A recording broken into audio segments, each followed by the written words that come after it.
So this is our first video, and I think it's the most important on the topic of bringing in a key employee to be an owner in your business. The first thing I want to ask is, would this person you're considering bringing in as an owner be just as motivated by having a profit share? And this is a question I don't want you to just rush through and say, no, I want them to really be an owner. Oftentimes people don't understand, owners or the key employees don't necessarily understand all the ramifications of what this means. One of the advantages of being a key employee that has a bonus plan tied to profit is it's simple. You don't have all the strings attached. You don't have to involve them in decisions. Like for you as the owner, it is much cleaner and lower risk. They can cause you way fewer headaches. We'll talk about some of those in the next video about operational considerations. As an employee, sometimes they're really just looking to be able to participate in the growth. If I help this company be more successful, I want to share in that. And I don't want my earnings to be limited by a wage number. I want to be able to make some real money if I really do amazing things and help this company be more successful. And so if you can have an alignment there, and that's what they're really looking for, that can be a big win. A lot of employees are not thinking about, hey, I want to be an owner so that 30 years from now, when we sell this company, I'm going to have a payday then as well. Now, I'm not saying we should take advantage of people because they aren't thinking that way, but that might not be something that they actually care much about. And if they don't care about it, why give that to them? Because it's not going to be motivational to them. You can always, upon exit, at your discretion, give any kind of bonuses out that you want. But if they're an owner, it's non-optional and their amount is kind of set in stone. So it gives you more flexibility. And one of the things we know as business owners is things never work out exactly how we think that they will. We tend to be entrepreneurs because we're future looking, which is a superpower that we have. It's amazing. It's part of what makes us successful. And yet we also know from experience, especially the further out you look, things don't always work the way that you think that they will. So do they really need to be an owner? Being an owner gives you less flexibility. And then being a key employee that has a bonus plan can be a really good option because that can be modified much more easily than an ownership stake can be. Okay, so let's say we've made it through that first hurdle. Yes, we really want them here for the long haul. We really think that this is going to be motivational and important to them. I will say one of the reasons it sometimes makes sense to have someone become an owner is if you want to kind of tie them to you. Maybe they have other options and you really want them to stick with your business. That can be a reason that it's a good idea to bring them in as an owner. It makes it harder for people to want to leave. One of the questions I think it's important to ask yourself, though, is will they add significant value to the business in the long term? Is this person someone who's going to not just help you in the next year or two, but really help you 10 years down the road or whatever your horizon is? And what are they going to be doing? Is it something that you can't readily find someone else who can do? Maybe they're really good at sales, but like you can probably find other salespeople. Maybe they're really good at the operational side of things. That might be harder to replace if you got, say, a key COO type role. If their skill set would be hard for you to replace. Maybe it's a technician, but it's like a technician who has a really specific skill set. You want to lock them in. That could be a reason. So what kind of value are they going to be bringing to the business? That's an important thing to really quantify in your mind. Another factor that sometimes gets forgotten is, what if you end up selling or this employee ends up leaving soon? Will they get a big piece of cash you weren't necessarily intending for them to have? So a couple scenarios. One is you do this deal, they're now 20% owner, and you get sick, like major health thing, and you have to sell the business. Well, now they're getting 20% of it instead of you and your family getting that 20%. What if you weren't planning on this, but man, some big company comes in, a private equity group, whatever, and they want to buy your business.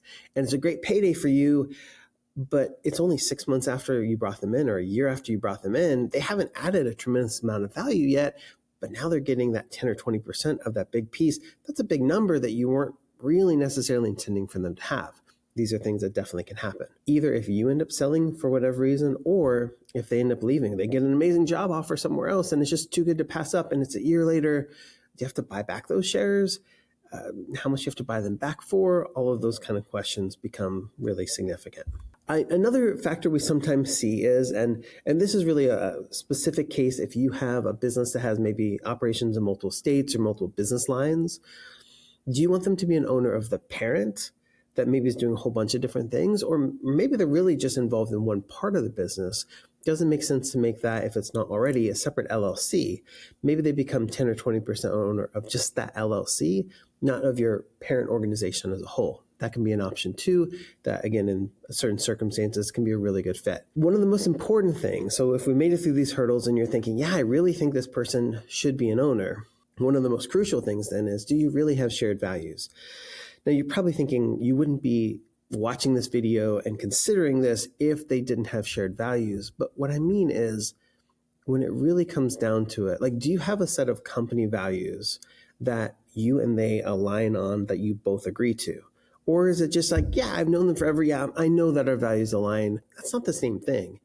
It's one of the reasons if you don't have a set of company values, I strongly encourage you to come up with those. And they have to be good ones. They have to be the right ones. There's a right way and a wrong way of doing this. We're not looking for pretty words on a wall. We're looking for something that helps you scale consistently and communicate to all of your employees, even when you end up with 50 or 100 of them, what this company is about. And having those also is really important, because the further up in the organization you go, and the top level being owner, the more aligned you have to be on these values. If you don't even have your values defined yet of what those are, it's really hard to know that you and your owner are aligned. I also think it's crucial to have your values spelled out, because then this person they're coming on, again, especially as an owner, they know what is kind of the rules of engagement here.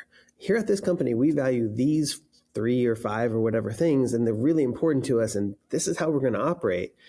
And as an owner, you have to agree that, like, yeah, I believe these values, I share these values, and I will espouse and encourage our people to share these values as well. That all becomes really important at an ownership level in a way that is not for a key employee level. So before you take that step, I'd strongly encourage you to make sure you have those values and those values conversations, and you and your potential partner are aligned on those. The last thing I want to add to this consideration list is who's risking their cash. Because one of the things we see is you as the business owner have maybe taken out a loan as you got started, and your house is up supporting that loan, or you personally guaranteed it, or it's all your cash in the business. Are you asking them to bring in cash and risk some of their cash for a buy-in? Are you wanting to just reward them as a key employee? And one of the things to consider here is, if you have your skin in the game and it's your cash, you do treat it somewhat differently than if it's not your cash. Think about it from this perspective.